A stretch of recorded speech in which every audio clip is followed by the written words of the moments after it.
Daily Words of God. A life spent seeking fame and fortune will leave one at a loss in the face of death. Because of the Creator's sovereignty and predestination, a lonely soul that started out with nothing to its name gains parents and a family, the chance to become a member of the human race, the chance to experience human life and see the world. And it also gains the chance to experience the Creator's sovereignty, to know the marvelousness of the creation by the Creator, and most of all, to know and become subject to the Creator's authority. But most people do not really seize this rare and fleeting opportunity. One exhausts a lifetime's worth of energy fighting against fate, spends all of one's time bustling about, trying to feed one's family, and shuttling back and forth between wealth and status. The things that people treasure are family, money, and fame. They view these as the most valuable things in life. All people complain about their fates, yet still they push to the back of their minds the questions that it is most imperative to examine and understand. Why man is alive, how man should live, what the value and meaning of life is. All of their lives, however many years that may be, they just rush about seeking fame and fortune until their youth has fled, until they become gray and wrinkled, until they see that fame and fortune cannot stop one's slide towards senility, that money cannot fill the emptiness of the heart, until they understand that no one is exempt from the law of birth, aging, sickness, and death, that no one can escape what fate has in store.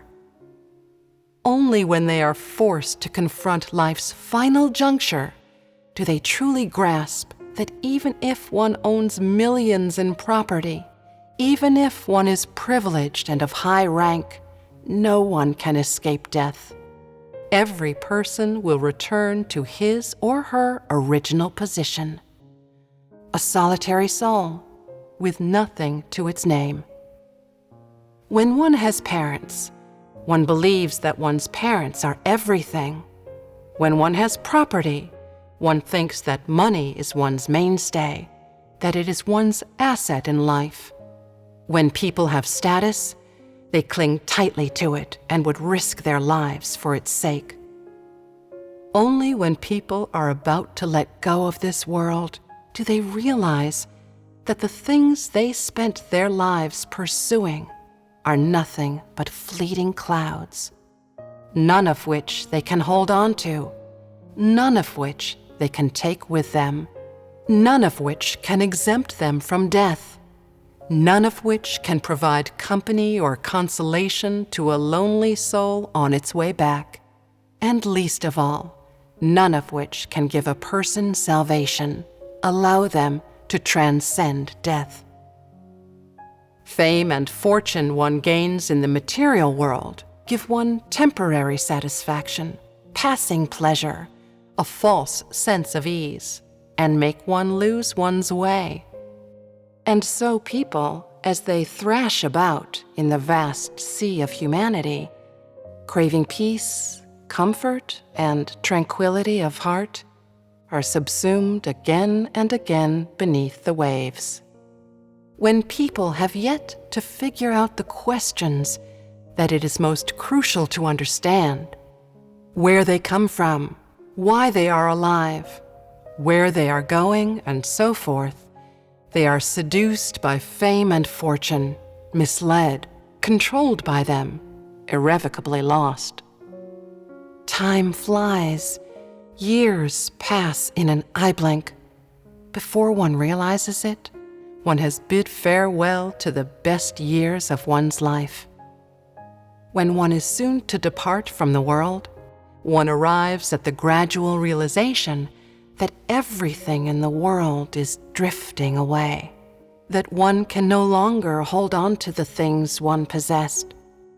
Then one truly feels that one still owns nothing at all, like a wailing infant that has just emerged into the world. At this point, one is compelled to ponder what one has done in life, what being alive is worth, what it means, why one came into the world. And at this point, one increasingly wants to know whether there really is an afterlife, whether heaven really exists, whether there really is retribution. The nearer one comes to death, the more one wants to understand what life is really about. The nearer one comes to death, the more one's heart seems empty. The nearer one comes to death, the more helpless one feels, and so one's fear of death grows greater by the day. There are two reasons why people behave this way as they approach death. First, they are about to lose the fame and wealth upon which their lives have depended, are about to leave behind everything visible in the world. And second, they are about to confront, all alone, an unfamiliar world, a mysterious, unknown realm where they are afraid to set foot, where they have no loved ones and no means of support. For these two reasons, everyone who faces death feels uneasy, experiences a panic and a sense of helplessness that they have never known before. Only when people actually reach this point do they realize that the first thing one must understand when one sets foot on this earth is where human beings come from, why people are alive, who dictates human fate, who provides for and has sovereignty over human existence. These are the true assets in life, the essential basis for human survival. Not learning how to provide for one's family or how to achieve fame and wealth, not learning how to stand out from the crowd or how to live a more affluent life, much less learning how to excel and to compete successfully against others. Though the various survival skills that people spend their lives mastering can offer an abundance of material comforts, they never bring one's heart true peace and consolation, but instead make people constantly lose their direction, have difficulty controlling themselves, miss every opportunity to learn the meaning of life, and they create an undercurrent of trouble about how to properly face death. In this way, people's lives are ruined. The Creator treats everyone fairly, giving everyone a lifetime's worth of opportunities to experience and know His sovereignty. Yet it is only when death draws near, when the specter of death hangs over one, that one begins to see the light, and then it is too late.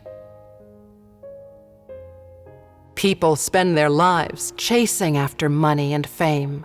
They clutch at these straws, thinking they are their only means of support, as if by having them they could keep on living, could exempt themselves from death. But only when they are close to dying do they realize how distant these things are from them, how weak they are in the face of death, how easily they shatter, how lonely and helpless they are with nowhere to turn.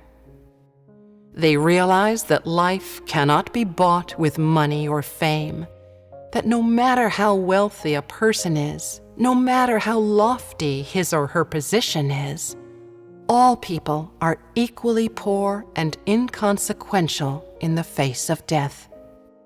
They realize that money cannot buy life, that fame cannot erase death, that neither money nor fame can lengthen a person's life by a single minute, a single second, The more people feel this way, the more they yearn to keep on living. The more people feel this way, the more they dread the approach of death. Only at this point do they truly realize that their lives do not belong to them, are not theirs to control, and that one has no say over whether one lives or dies, that all of this lies outside of one's control.